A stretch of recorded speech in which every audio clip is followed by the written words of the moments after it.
देख रहे हैं स्टेट न्यूज बुलेटिन और मैं हूं आपके साथ शिवांगी पारिक। तो चलिए खबरों पर जाने से पहले नजर डाल लेते हैं बुलेटिन से जुड़ी अहम सुर्खियों पर। 15 से 18 साल वालों का कोरोना वैक्सीनेशन, अब तक 4.52 लाख लोगों को वैक्सीन लगी। दिल्ली राष्ट्रीय राजमार्ग के पावटा के सीएससी कट के सामने हुई दुर्घटना, एक के बाद एक 3 गाड़ी आपस में टकराई। नई सड़क पूरी तरीके से पहले की तरह जैसे बिखरी, ग्रामीणों ने लगाया घटिया सामग्री उपयोग का आरोप।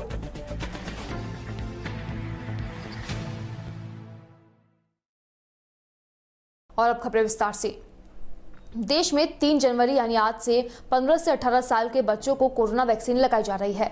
अब तक 4.5 लाख बच्चों को वैक्सीन की पहली डोज लग गई है। साथ ही टीकों के लिए रजिस्ट्रेशन कराने वालों की संख्या 12 लाख के पार पहुंच चुकी है।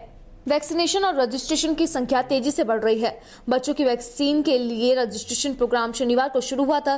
सरकार की तरफ से जारी निर्देश के मुताबिक कोविन ऐप पर पहले से बने अकाउंट या फिर से नया बना अकाउंट बनाकर रजिस्ट्रेशन कराया जा सकता है। इसके अलावा वैक्सीनेशन सेंटर पर भी जाकर रजिस्ट्रेशन कराया जा सकता है। रविवार रात 15 से 18 साल के 7.5 लाख बच्चों ने वैक्सीन के लिए रजिस्ट्रेशन करवा दिया था। जयपुर दिल्ली राष्ट्रीय राजमार्ग के पावटा कस्बे के सामुदायिक स्वास्थ्य केंद्र कट पर एक वाहन को बचाने के चक्कर में 3 वाहन आपस में टकराकर दुर्घटनाग्रस्त हो गए। अचानक तेज धमाके से एक्सीडेंट की आवाज सुनकर लोग तुरंत मदद को दौड़ पड़े और घायलों को निकालकर सामुदायिक स्वास्थ्य केंद्र पावटा पहुंचाया गया, जहां एक की हालत गंभीर होने पर उसे जयपुर रेफर कर दिया गया। मौके पर गंभीर रूप से घायल मरीज के परिजनों ने बताया कि सामुदायिक स्वास्थ्य केंद्र पावटा पर एम्बुलेंस उपलब्ध नहीं थी और 108 को कॉल करने के बावजूद आधा घंटे के अंतराल पर 108 की एम्बुलेंस नहीं पहुंची, जिस पर उन्होंने निजी साधन से ही मरीज को जयपुर ले जाना पड़ा। अन्य 3 घायल का प्राथमिक उपचार किया गया है। मौके पर प्रागपुरा थाना अधिकारी हवास सिंह एवं अन्य पुलिसकर्मियों ने पहुंचकर राजमार्ग पर लगे लंबे जाम को खुलवाकर ट्रैफिक को सुचारू रूप से करवाया। साथ ही दुर्घटनाग्रस्त वाहनों को क्रेन की मदद से मुख्य सड़क मार्ग से हटाया गया। खबर सिरोही के जावल से है, जहां पर नगर पालिका के बाहर रविवार को जावल बचाओ संघर्ष समिति के बैनर तले पूर्व ग्राम पंचायत में हुए व्यापक भ्रष्टाचार की जांच कराने को लेकर धरना दिया गया, जिसमें नगर पालिका के पूर्व ग्राम पंचायत द्वारा किए व्यापक भ्रष्टाचार की जांच के लिए उच्च अधिकारियों के नाम ज्ञापन देने का निर्णय लिया गया। इस दौरान काफी संख्या में जावल में महिला पुरुष शामिल हुए, जिसमें नगर पालिका बनने से नरेगा कार्य बंद होने से बढ़ रही बेरोजगारी का मुद्दा छाया रहा। तो वहीं ग्रामीणों ने अपने संबोधन में बताया कि आए दिन समाचार पत्रों व न्यूज चैनलों में जावल की पूर्व ग्राम पंचायत में व्यापक भ्रष्टाचार की खबरें आने से जावल के नागरिकों को शर्मिंदा होना पड़ रहा है। धरने के दौरान शांति व्यवस्था बनाए रखने के लिए बलरूट थाना प्रभारी शंकर लाल के साथ में पुलिस के जवान भी तैनात रहे।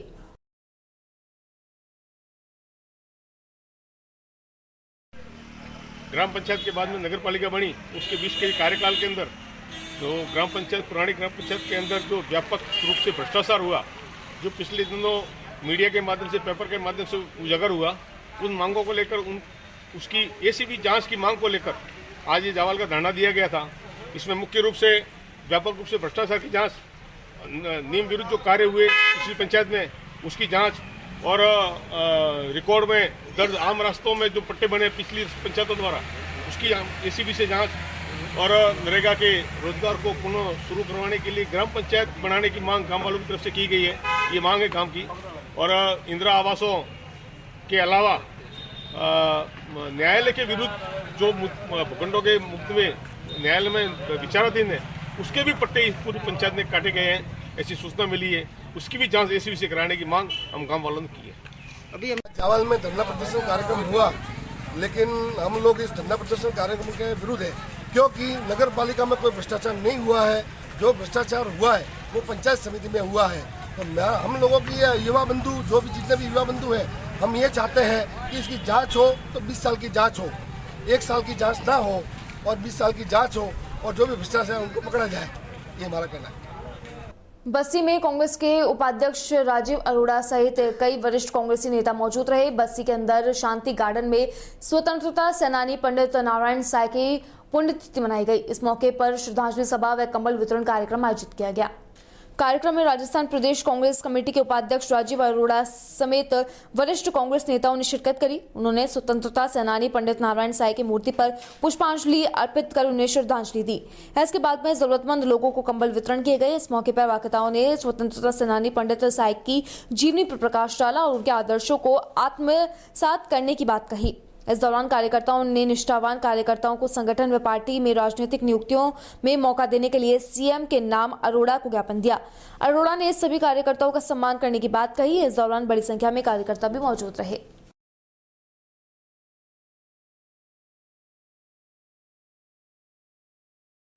देखिए, सादा जीवन उच्च विचार, एक स्वतंत्रता सेनानी, इनके जो आदर्श हैं इनको हमको आने वाले वर्ष के अंदर मैं बस्ती के सभी निवासियों ये अनुरोध करता हूँ, ये आशा करता हूँ कि उनके बताए हुए सेवा में जुड़ेंगे और ये पुण्य काम किया गया कंबल वितरण का इस तरीके के रचनात्मक कार्यों से पूरा प्रदेश के अंदर एक माहौल बनना चाहिए, एक भावना बनना चाहिए।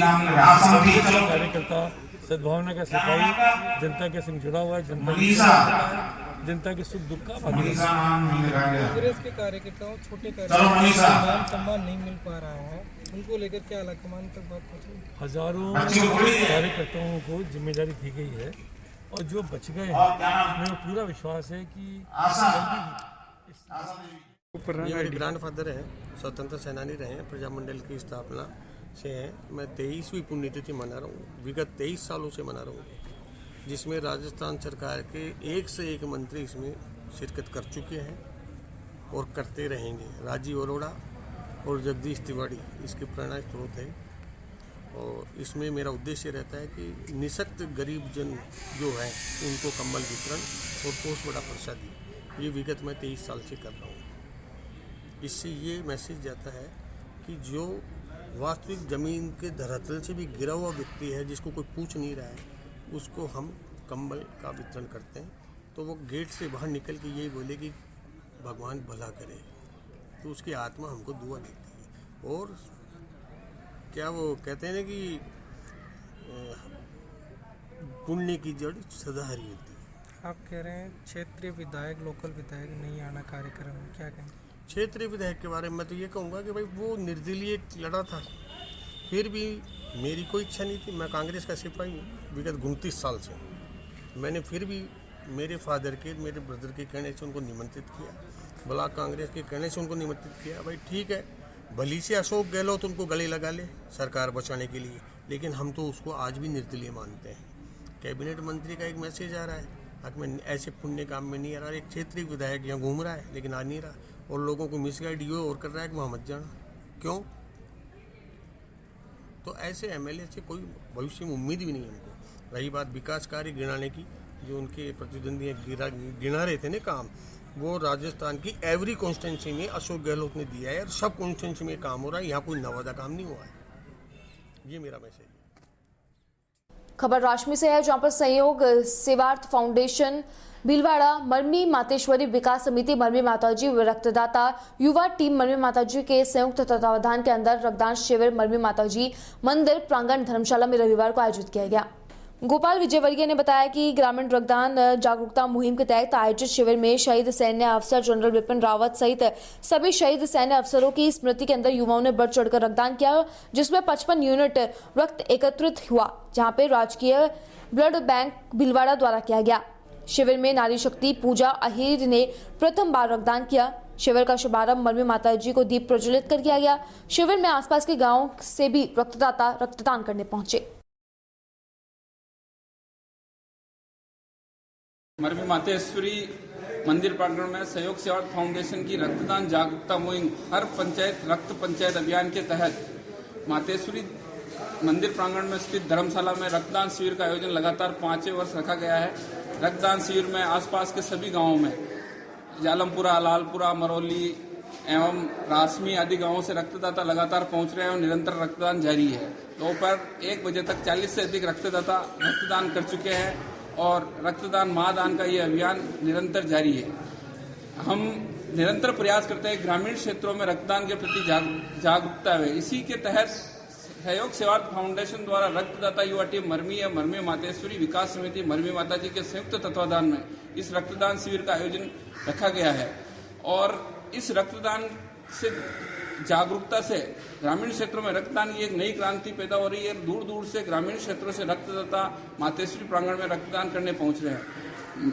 इस कोरोना काल में पिछले 1.5-2 वर्षों में सहयोग सेवार्थ फाउंडेशन द्वारा लगभग 150 से अधिक रक्तदान शिविरों का आयोजन किया गया है और इन रक्तदान शिविरों के माध्यम से 10,000 से अधिक यूनिट रक्त संग्रहित कर जरूरतमंदों को समर्पित किया गया। अभी 1-1.5 माह पूर्व 2 महीने तक लगातार डेंगू चला और डेंगू के अंदर लगभग 2,000 यूनिट प्लेटलेट्स के लिए रक्तदान शिविरों का आयोजन कर जरूरतमंदों को प्लेटलेट उपलब्ध कराएगी।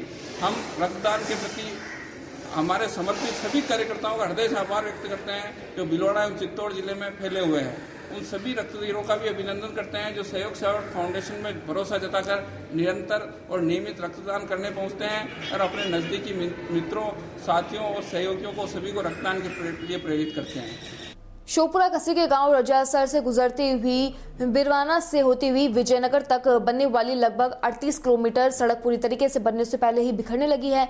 आज ग्रामीणों ने डीपी के संवाददाता एस के दहिया से बात करते हुए बताया कि सड़क की लंबाई लगभग 38 किलोमीटर है तथा इस सड़क पर करोड़ों रुपए खर्च हुए हैं।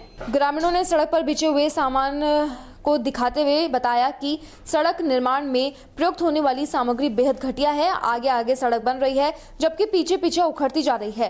पूछने पर ठेकेदार द्वारा बताया जा रहा है कि सड़क पर सामान की एक लेयर और बिछाई जाएगी, लेकिन जब धरातल ही कच्चा होगा तो ऊपर से लेयर कैसे रुकेगी, ये भी सोचनीय विषय है।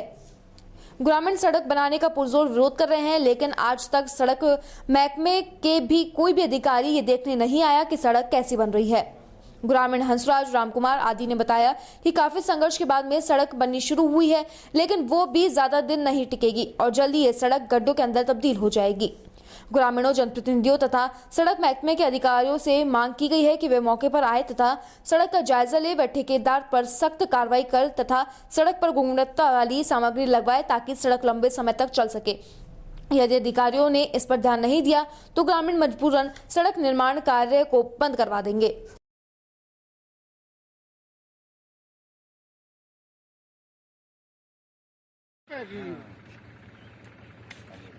रामकर भाई, आप ये बताओ कि ये सड़क की लंबाई कितनी है? 37 फुट है जी। किलोमीटर है? 37 किलोमीटर। और लागत है? लागत का अवगत कराना है जी। नहीं, कितनी आइडिया हो तो होगा आपको? और 40 करोड़ हो सकता है। अच्छा, 35-40 करोड़ हो सकता है। अच्छा, और इसमें दिक्कत क्या आ रही है? ये टूट रही है, घटिया सामग्री लग रही है जी। अच्छा, जगह जगह से पट्टी गई है ये। और कुछ कहना है आपको? कहना क्या है, ये अभी 20 दिन पहले तो रोड बनी है और अभी जगह जगह से टूट गई है ये। चलो ठीक है साहब, धन्यवाद। चोमू शहर के शिव वाटिका गणगणेश मंदिर परिसर में रेडीमेड वस्त्र व होजरी व्यापार मंडल की कार्यकारिणी का शपथ ग्रहण समारोह आयोजित किया गया। समारोह के अंदर मुख्य अतिथि पूर्व विधायक भगवान साय सैनी रहे। मुख्य अतिथि ने कहा कि व्यापारियों में एकता होना बहुत जरूरी है, सबको साथ लेकर चलना ही।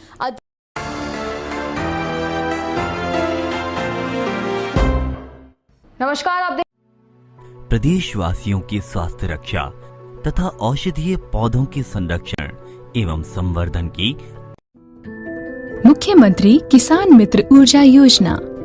जैसा कि मुख्यमंत्री श्री अशोक गहलोत ने कहा है, राज्य सरकार हमेशा किसानों के प्रति संवेदनशील रही है।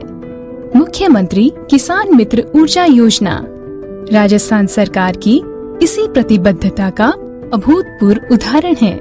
प्रदेश के किसानों को आर्थिक संबल प्रदान करने के उद्देश्य से मुख्यमंत्री श्री अशोक गहलोत ने 17 जुलाई 2021 को प्रदेश में मुख्यमंत्री किसान मित्र ऊर्जा योजना का शुभारंभ किया। इस योजना के तहत कृषि उपभोक्ताओं को बिजली बिलों में प्रति माह 1,000 रूपए अथवा अधिकतम 12,000 रूपए प्रति वर्ष अनुदान दिया जा रहा है। अनुदान राशि समस्त सामान्य श्रेणी के ग्रामीण कृषि उपभोक्ताओं को देय है। मीटर्ड एवं फ्लैट रेट दोनों ही श्रेणी के उपभोक्ता इस योजना में लाभान्वित हो रहे हैं। यह योजना बिलिंग माह मई 2021 से लागू है। इस योजना से प्रदेश में लघु एवं मध्यम वर्ग के किसानों के लिए कृषि बिजली लगभग निःशुल्क हो जाएगी।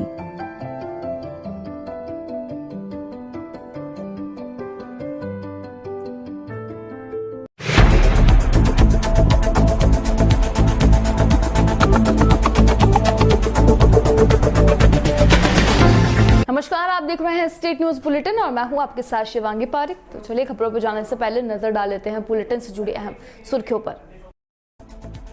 केजरीवाल को कोरोना, पंजाब में हड़कंप, बिना मास्क के चंडीगढ़ पटियाला में की थी रैली।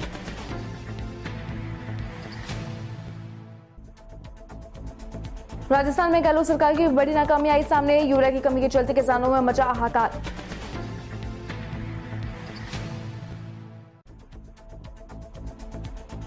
लड़की का रात्रि में गला रेत कर हुई ब्लाइंड हत्याकांड का पर्दाफाश, अभियुक्त गिरफ्तार।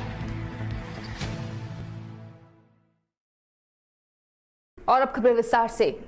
दिल्ली के सीएम और आम आदमी पार्टी के संयोजक अरविंद केजरीवाल के कोरोना पॉजिटिव आने से पंजाब और चंडीगढ़ में हड़कंप मच गया है। केजरीवाल ने सोमवार को देहरादून में सभा की थी, तो वहीं कुछ दिन पहले चंडीगढ़ और पटियाला में भी रैली की थी। इसके अगले दिन नए साल पर वे अमृतसर में धार्मिक स्थलों पर भी माथा टेकने गए थे। इनमें से किसी जगह केजरीवाल ने मास्क नहीं लगाए थे। अरविंद केजरीवाल पंजाब और उत्तराखंड में आम आदमी पार्टी के लिए चुनाव प्रचार कर रहे हैं। इसमें अपने पंजाब दौरे पर उन्होंने कई नेताओं से मुलाकात की थी। उनके पॉजिटिव आने के बाद पंजाब के अंदर चुनावी रैलियों को लेकर सवाल उठने लगे हैं।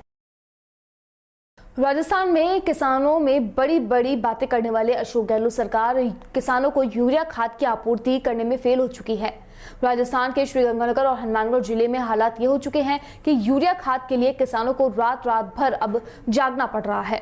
अपने घर की महिलाओं और बच्चों को रात से कड़ाके की सर्दी में लाइनों में लगाना पड़ता है, तो जाकर कहीं 2 थैले खाद ही नसीब होते हैं। किसानों का कहना है कि 15 साल की जगह अब 2 थैली मिलने की वजह से 1 महीने में हमारी ये हाल हो गए हैं, पर राज्य सरकार यूरिया का कोई भी हल नहीं कर रही है, जिससे गेहूं और सरसों की फसल खराबी की तरफ जा रही है। वहीं हम लगातार लाइनों में लगे या अपनी फसलों की देखरेख करें। किसानों को फसल बीमा सहित आने के लिए यूरिया खाद की आवश्यकता है, परंतु यूरिया खाद नहीं मिलने के कारण किसान परेशान है। यूरिया की कमी के चलते किसानों में यूरिया खाद व यूरिया पर्ची लेने के लिए होड़ मची हुई है। क्षेत्र में पड़ रही कड़ाके की ठंड के बावजूद भी बड़ी संख्या में किसान यूरिया लेने के लिए धान मंडी में पहुंच रहे हैं, जहां यूरिया खाद के लिए महिलाओं व पुरुषों की लगभग 5 किलोमीटर से लंबी कतारें लग गई है। महिलाएं अपने छोटे छोटे बच्चों के साथ में भयंकर ठंड में कतार में लगी हुई है।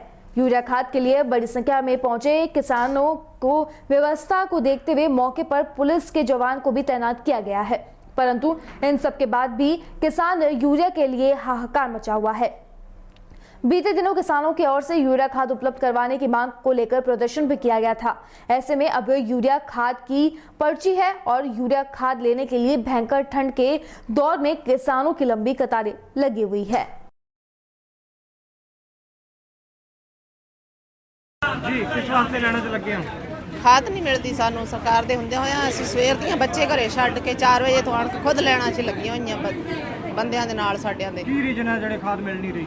ਖਾਦ ਮਿਲ ਹੀ ਨਹੀਂ ਰਹੀ, ਕੀ ਪਤਾ ਕੀ ਚੱਕਰ ਹੈ ਇਹਨਾਂ ਦੇ। ਫਸਲਾਂ ਪੱਕਣ ਵਾਲੀਆਂ ਹੋਈਆਂ ਪਈਆਂ, ਕਣਕ ਸਰੋਂ, ਤੇ ਖਾਦ ਤੋਂ ਪਰੇਸ਼ਾਨ ਆ ਬਹੁਤ ਜ਼ਿਆਦਾ ਅਸੀਂ। ਸਰਕਾਰ ਦੀ ਲਾਪਰਵਾਹੀ ਲੱਗਦੀ ਹੈ? ਸਰਕਾਰ ਦੀ ਲਾਪਰਵਾਹੀ ਹੈ, ਜਿਹੜੇ ਜ਼ਿਮੀਂਦਾਰਾਂ ਨੂੰ ਨਾ ਪਾਣੀ ਨਾ ਖਾਦ, ਪਾਣੀ ਵੀ ਬਹੁਤ ਘੱਟ ਦਿੰਦੇ ਆ, 2-2 ਵਾਰੀਆਂ ਲੰਘ ਜਾਂਦੀਆਂ ਕਈ ਵਾਰੀ। ਕੀ ਨਾਮ ਹੈ? ਜਤਿੰਦਰ ਸਿੰਘ। ਅਸੀਂ ਸਵੇਰੇ ਹਾਂਜੀ ਕੀ ਕੁਝ ਕਹੋਗੇ ਖਾਦ ਵਾਸਤੇ? ਮੈਂ ਖਾਦ ਵਾਸਤੇ ਆਈ ਕਹੂੰਗਾ ਕਿ ਸਵੇਰੇ 4 ਵਜੇ ਤੋਂ ਅਸੀਂ ਲੱਗੇ ਆ, ਤੇ ਪਹਿਲਾਂ ਤਾਂ ਅਸੀਂ ਬੰਦੇ ਆਪ ਲੱਗਦੇ ਸੀ, ਹੁਣ ਜਨਾਨੀਆਂ ਕੁੜੀਆਂ ਛੋਟੇ ਛੋਟੇ ਬੱਚੇ ਸਾਰਿਆਂ ਨੂੰ ਲਿਆਉਣਾ ਪੈਂਦਾ, ਤੇ ਇਹ ਸਭ ਤੋਂ ਵੱਡੀ ਸਾਡੇ ਵਾਸਤੇ ਟੈਨਸ਼ਨ ਆ ਕਿ ਨਾ ਸਾਨੂੰ ਖਾਦ ਨਹੀਂ ਮਿਲੀ ਜਾ ਰਹੀ। ਇੱਕ ਸਵੇਰ ਤੋਂ ਆ ਕੇ ਭੁੱਖੇ ਤੇ ਆਏ ਸੀ ਬੈਠੇ ਆ, ਤਾਂ ਇਸ ਚੀਜ਼ ਦਾ ਮਸਲਾ ਜਿਹੜਾ ਹੱਲ होना चाहिए ਸਾਡੇ। खाद नहीं मिल रही है जी, सुबह के लग रहे हैं हम लाइन में। 4 बजे के लगे हुए हैं जी। और आप घर वालों के साथ आए? हाँ जी, घर वालों के साथ आए, परेशान है सुबह से जी। ऐसी क्या मजबूरी आ गई कि औरतों को लाइनों में लग रहा है खाद लेने के लिए? क्या पता जी सरकार अब क्या चाहती है हमसे। नमस्कार जी, मैं मनोज कुमार, अनाज मंडी श्री विजयनगर से। मैं एक कृषक के साथ साथ दुकानदार भी हूँ मेरे 20 आढ़ती भाई रात को दुकान पर आके रुके ताकि सवेरे वो जल्दी लाइन में लगकर खाद उपलब्ध करवा सके। अब व्यापारी मतलब अब किसान जो है वो खाद के लिए लाइन में लगे या घर पे रह के खेत में रह के खेती करे। माननीय सरकारों से अनुरोध है कि वो खाद निर्माता कंपनियों को समय पर अनुदान सब्सिडी उपलब्ध क्यों नहीं करवाती है ताकि खाद का निर्माण पर्याप्त मात्रा में हो सके और किसान भाइयों को मिल सके। आप देखिए, कैमरे को घुमा के देखिए, किसान भाई, छोटे छोटे बच्चे, बुजुर्ग, महिलाएं सभी लाइन में लगे हुए हैं। सवेरे 4 बजे से लगे हुए हैं। अब ये खेती करेंगे या खाद के लिए लाइन में लगेंगे। अब सरकारें बड़ी बड़ी बातें करती है, हाईटेक होने की बड़ी बड़ी घोषणाएं करती है, खाद उपलब्ध हो नहीं रही है। जो बेसिक रिक्वायरमेंट है किसान की वो उनको मिल नहीं रही है। अब बताइए हमारी उन्नति, हमारी प्रोग्रेस कहाँ तक सीमित है। कोई व्यवस्था नहीं है राजस्थान सरकार की। अब आप यूरिया की बात तो छोड़ो, जो DAP सबसे पहले पड़ती है जिनसों में, वो भी नहीं उपलब्ध हो रही और फसल इतनी ख़राब होने पर है। और यूरिया नहीं मिली तो पूछो मत क्या हाल होगा किसानों का। और सुबह देखो 4 बजे वहाँ रजाइयाँ लेके और बैठे रहते हैं और अपने छोटे छोटे बच्चों को, अपने बेटियों को, अपनी बहुओं को वहाँ ला के लाइनों में खड़े करना पड़ता है। सर आज तो हद हो चुकी है, 5 किलोमीटर। बिल्कुल हद हो चुकी है। 5-5 किलोमीटर तक लाइनें लगी हुई हैं। 2-2 कट्टे खाद, 1-1 कट्टे खाद के लिए लोग तरस रहे हैं। ये है राजस्थान सरकार का हाल। क्यों नहीं अशोक गहलोत इस तरफ क्यों नहीं सोच रहे? कोई ध्यान नहीं दे रहे। जहाँ खाद नहीं चाहिए वहाँ भेज रहे हैं और जहाँ चाहिए वहाँ उपलब्ध नहीं करवा रहे। तो इस हालात से अगर 10-15 दिन में किसानों को ये हालात बने रहे तो फसलें खराब हो जाएंगी। बिल्कुल बिल्कुल खराब हो जाएंगी। बिल्कुल अव्यवस्था इतनी है खाद की कि फसलें बचेंगी भी नहीं। आज फसलें बहुत अच्छी खड़ी हैं जबकि खाद की उनको अत्यंत जरूरत है। अशोक गहलोत सरकार फिर फेल हो चुकी है। बिल्कुल फेल हो चुकी है। बिजली के बिल बहुत ऊंचे आ रहे हैं, बहुत अव्यवस्था हो रही है। खाद के बारे में तो किसानों के पूछो मत क्या हाल है। क्या नाम है तारो? उमली देवी। कद आया थे खाद लेना? 4 बजे का उड़ा। मिली को नहीं मिली? मिली 2-2 कट्टा पल्ला पड़ी है। तो काम चल जाएगा एकदम? क्या काम चल जाएगा? फसल सारी बढ़ने लग रही, पानी ना आवे, ना खाद मिले, ना किस बात। मेरा नाम विजयपाल है साहब। 10वें महीने का 11वें महीने का लेन में लाग रहा। लेन में मैं लुगाई टाबरा ने ले के आवा, माने 2-2 कट्टा खाद मिले। कोई हालात का नहीं मारी खाद के खतर अता परेशान आ तो पूछो ना। 4 बजे अंदर के 3 बजे अंदर के का कई लोग रात का ही आए बैठे है। कईया ने भी मिलेगी और कईया ने मिले ही कहा नहीं। 11वें महीने का परेशान हमें। खबर पावटा से है जहां पर जिला पुलिस अधीक्षक जयपुर ग्रामीण मनीष अग्रवाल ने जानकारी देते हुए बताया कि 1 दिसंबर 2021 को प्रागपुरा थाना इलाके में ग्राम सुदरपुरा डाड़ा में मनीषा मीणा की अज्ञात व्यक्ति द्वारा गला रेत कर हत्या करने के जघन्य अपराध की घटना को देखते हुए आरोपी की गिरफ्तारी हेतु टीम गठित की गई थी। टीमों द्वारा अथक प्रयास से 2 जनवरी 2022 को अभियुक्त सुरेश चंद्र मीणा उर्फ रिंकू को गिरफ्तार करने में सफलता अर्जित की। वहीं जानकारी देते हुए प्रागपुरा थाना प्रभारी हवा सिंह यादव ने बताया कि 1 दिसंबर 2021 को ग्राम पंचायत दांतिल सुदरपुरा के पास में डोड़ा वाली ढाणी में घर के नजदीक करीब 100 मीटर की दूरी पर ही खेत में एक 20 वर्षीय युवती की लाश मिलने की सूचना पर जिला पुलिस अधीक्षक जयपुर ग्रामीण मनीष अग्रवाल के निर्देशन पर कोटपुतली अतिरिक्त पुलिस अधीक्षक सुमित गुप्ता, वित्त अधिकारी कोटपुतली ईश्वर सिंह सहित प्रागपुरा थाना प्रभारी हवा सिंह साथ में ही मैं जाब्ते के साथ में मौके पर पहुंच जयपुर से FSL टीम व डॉग स्क्वाड टीम व SFL टीम द्वारा कुछ महत्वपूर्ण साक्ष्य जुटाए गए थे, जिस पर अभियुक्त सुरेश चंद्र मीणा उर्फ रिंकू पुत्र पप्पू राम जाति मीणा उम्र 24 साल निवासी चौलावा की ढाणी तन धामस्या जिला एवं बस्सी जयपुर द्वारा घटना कारित करने सामने आई थी। मुस्लिम घटना को अंजाम देने के बाद मौके से फरार चल रहा था। खबर पावटा से है जहां पर कस्बे के अंदर निरंकारी भवन के पास में नवनिर्मित रैन बसेरे का समारोह पूर्वक सोमवार को विधायक इंद्राज गुर्जर ने उद्घाटन किया। विधायक इंद्राज गुर्जर ने कहा कि ठंड से बचाव जरूरी है, ऐसे में रैन बसेरे की स्थापना करना बेहतर प्रयास है। रैन बसेरा बनने से यात्रियों को रात में विश्राम की सुविधा मिलेगी। रैन बसेरा नहीं होने के कारण बाहर से आने वाले व्यक्तियों को परेशानी का सामना करना पड़ता था। जन समस्याओं को देखते हुए बजट में रैन बसेरा बनाने का प्रस्ताव किया गया था। वहीं पावटा प्रागपुरा नगरपालिका EO हरि नारायण यादव ने कहा कि यदि किसी व्यक्ति को कोई सर्दी के मौसम में खुले आसमान के नीचे मिलता है तो उसे रैन बसेरे में छुड़वाने का कार्य करे। वहां पर बिस्तर, पानी, सैनिटाइजर आदि सुविधाओं की पूर्ण व्यवस्था की गई है। रैन बसेरे में महिला और पुरुष के लिए अलग अलग व्यवस्था है। यहाँ कोई भी शुल्क नहीं है, आप यहाँ पे निःशुल्क ठहर सकते हैं। 24 घंटे के लिए नगर पालिका के कर्मचारी नियुक्त रहेंगे जो आने वाले आगंतुकों का नाम, आधार नंबर आदि दर्ज करेंगे।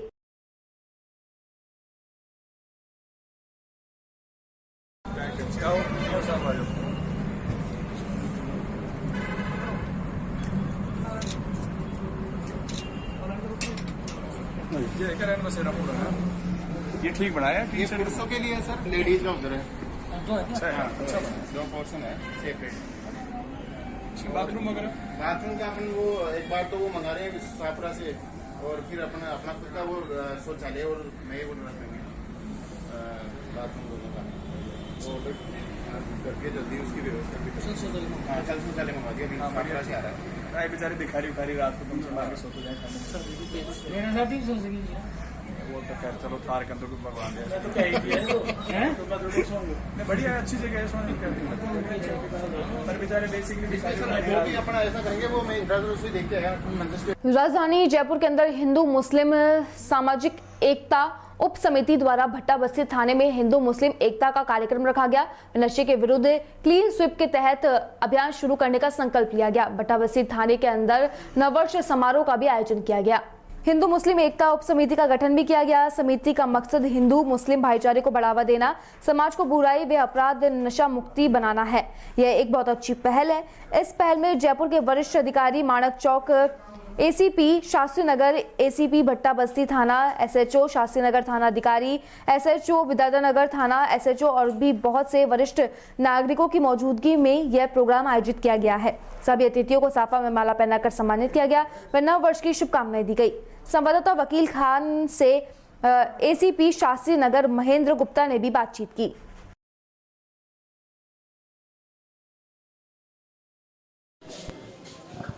आज राजधानी जयपुर के भट्टा बस्ती थाने में हिंदू मुस्लिम एकता का प्रोग्राम देखने को मिला है।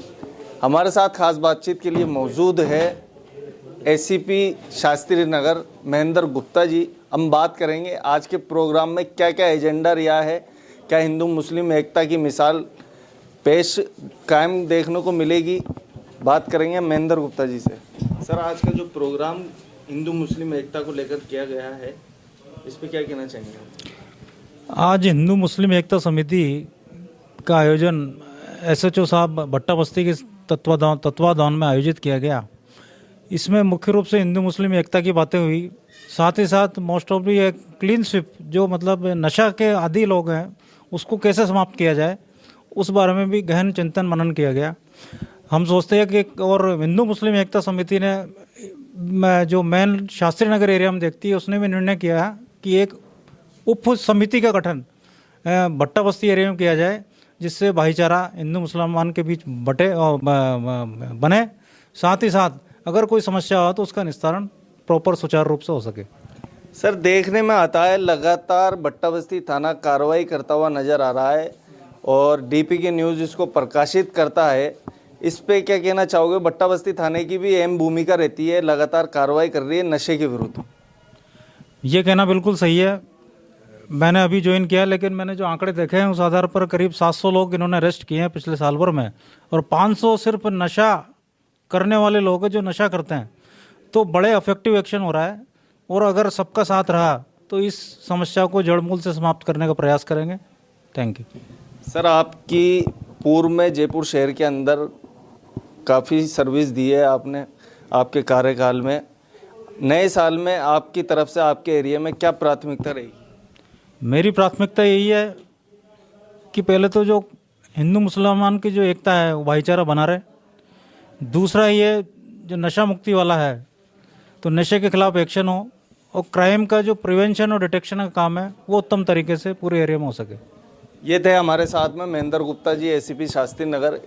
बात बताइए, हिंदू मुस्लिम एकता को लेकर भाईचारा का एक पैगाम दिया है भट्टा बस्ती थाना दोबारा, और क्लीन स्वीप के तहत नशे के विरुद्ध भी कार्रवाई की जाएगी लगातार।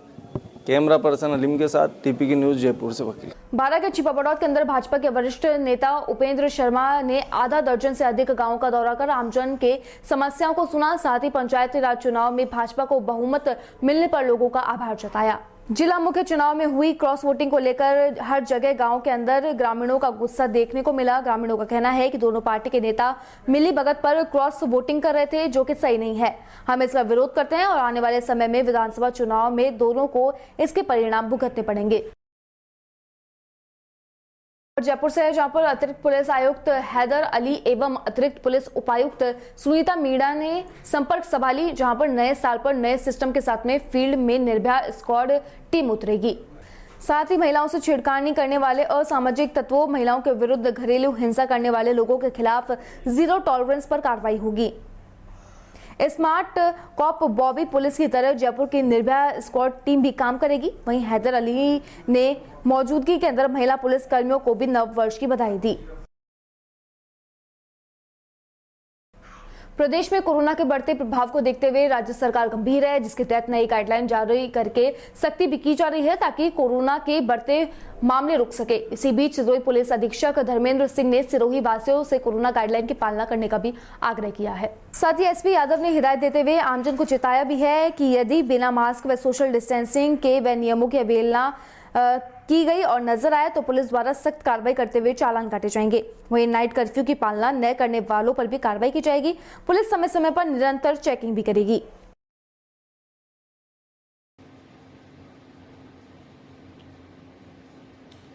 सिरोही के मेरे शहरवासियों और सिरोही जिले में रहने वाले नागरिकों को मेरा नमस्कार। सबसे पहले तो आप लोगों को नव वर्ष की हार्दिक शुभकामनाएं। नव वर्ष के साथ ही कुछ ऐसी खबरें आ रही हैं कि प्रदेश में कोरोना की जो बीमारी है वापस से तेजी पकड़ रही है और हमें और सतर्क रहने की ज़रूरत है। और इस संदर्भ में सरकार ने कुछ नए गाइडलाइंस भी जारी किए हैं। उनमें से जो कुछ मुख्य गाइडलाइंस हैं जहां की किसी भी तरह का जो आयोजन है, गैदरिंग है, उस पर पाबंदियां लगाई गई है, जिसमें 100 से अधिक व्यक्तियों का इकट्ठा होने को मना किया गया है। किसी भी तरह का धार्मिक, सामाजिक, राजनीतिक, मनोरंजन या वैवाहिक जो कार्यक्रम है उसमें 100 लोगों तक के इकट्ठा होने पे एक लिमिट लगाया गया है, जो मैं आशा करता हूं कि आप लोग उसकी पालना करेंगे। और विवाह संबंधी कार्यक्रम में वीडियोग्राफी भी अनिवार्य किया गया है, जिसे समय समय पर पुलिस एवं प्रशासन द्वारा चेक भी किया जाएगा। इसके अलावा मास्क लगाने की प्रवृत्ति में जो मेरा ऑब्जर्वेशन है कि आप लोग थोड़ा ढील दे रहे हैं। अभी भी मार्केट में या सड़क पे जो प्रतिशत है मास्क लगाने का वो काफ़ी कम दिख रहा है। पुलिस और प्रशासन ने एक जागरूकता अभियान चालू किया है और लगातार आप लोगों की अभी समझाइश हो रही है, लेकिन मुझे जो देख के लग रहा है कि हमें सख्ती करनी पड़ेगी। और अगर आप लोग गाइडलाइंस की पालना नहीं करेंगे सोशल डिस्टेंसिंग और मास्क की, तो पुलिस और प्रशासन द्वारा चालान भी काटा जाएगा। और इससे बेहतर होगा कि हम लोग चालान काटे, आप वापस स्वयं गाइडलाइंस की पालना करना शुरू कर दें। पिछले 2 वेव्स में हम लोग देख चुके हैं कि जीवन की कितनी हानि हुई है, तो उससे हमें सीख लेकर स्वयं ही गाइडलाइंस की पालना करना शुरू कर देना चाहिए। वैक्सीन को लेकर भी सरकार और प्रशासन लगातार आप लोगों से अपील कर रही है कि आप लोग अपना वैक्सीनेशन जरूर कराएं। जिन लोगों ने नहीं कराया है तुरंत रजिस्ट्रेशन कराकर वैक्सीनेशन करवाएं और जो गाइडलाइंस है उसकी पालना करें। नाइट कर्फ्यू रात्रि 11 से 5 बजे तक रहेगा और आप लोगों से यही अपेक्षा है कि उसकी भी पालना आप लोग करें। पुलिस लगातार चेक करेगी वह संस्थानों को जो कि अगर 11 बजे के बाद खुली हुई मिलती है या आवागमन मिलता है, करते हुए लोग मिलते हैं, तो उनके खिलाफ कार्रवाई होगी। खबर बस्ती से है, जहां पर विभिन्न मांगों को लेकर बस्ती नगरपालिका क्षेत्र में कार्यरत सफाई कर्मी हड़ताल पर उतर आए हैं। इन्होंने नगरपालिका के बाहर अनिश्चितकालीन धरने पर बैठकर विरोध जताया है। सफाई कर्मचारियों की हड़ताल से कस्बे की सफाई व्यवस्था पर भी ये प्रभावित हो रही है। धरने पर बैठे सफाई कर्मियों ने बताया कि 1971 से 27 कर्मचारी कार्यरत है। इसके बाद में ग्राम पंचायत में कार्यालय में 2016 के अंदर 33 कर्मचारी रहे। अब नगरपालिका बनने के बाद में 60 कर्मचारी हो गए हैं, लेकिन अब भी उन्हें मात्र 60 रुपए प्रतिदिन के हिसाब से मानदेय दिया जा रहा है, जो कि ऊंट के मुंह में जीरे के समान है। उन्होंने बताया कि वर्तमान के अंदर न्यूनतम मजदूरी ही 256 रुपए है। इसके बावजूद उन्हें काफी कम मानदेय दिया जा रहा है। ऐसे में उनके सामने घर खर्च चलाना भी मुश्किल हो रहा है। सफाई कर्मियों ने बताया कि जब तक उनकी मांगे पूरी नहीं होती है तब तक हड़ताल जारी रहेगी।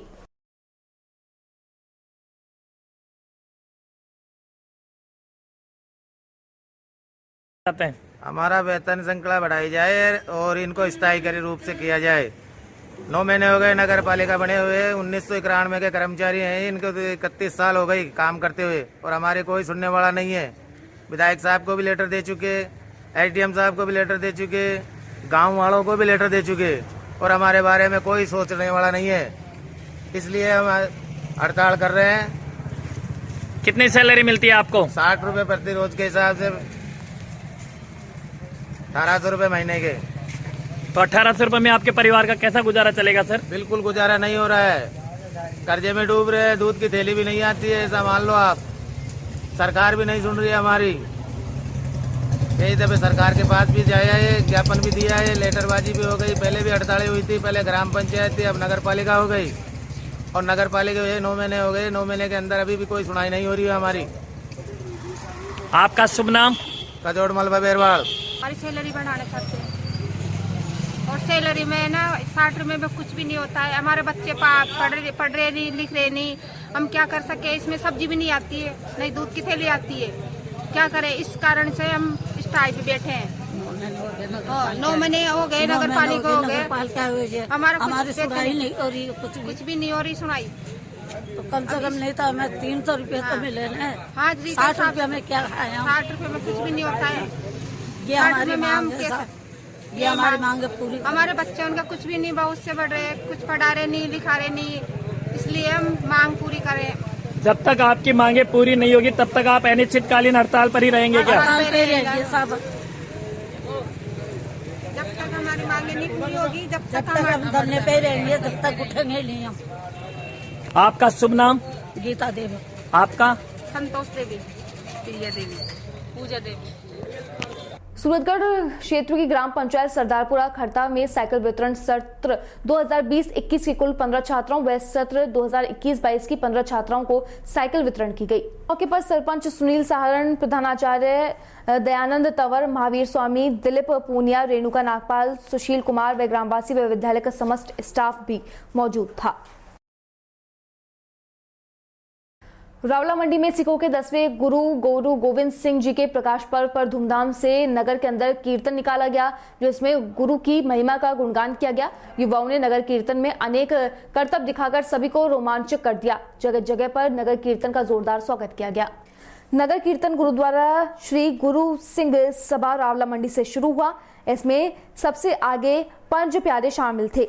गुरु गोविंद सिंह की फूलों से सजी पालकी व गतका दल शामिल रहा। छोटे बच्चे गुरु के महिमा के गीतों पर झूमते हुए नजर आए।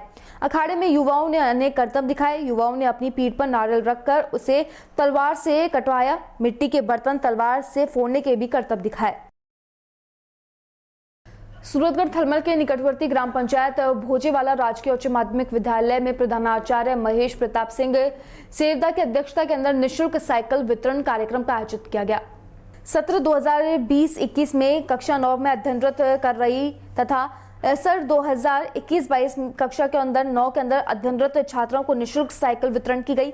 इस कार्यक्रम के दौरान विद्यालय प्रधानाचार्य ने राज्य सरकार की शिक्षा विभाग से संबंधित योजनाओं की भी जानकारी अभिभावकों को दी। फिलहाल स्टेट न्यूज बुलेटिन में बस इतना ही। देश और दुनिया की तमाम खबरों के लिए बने रहिए डीपीके न्यूज के साथ। नमस्कार।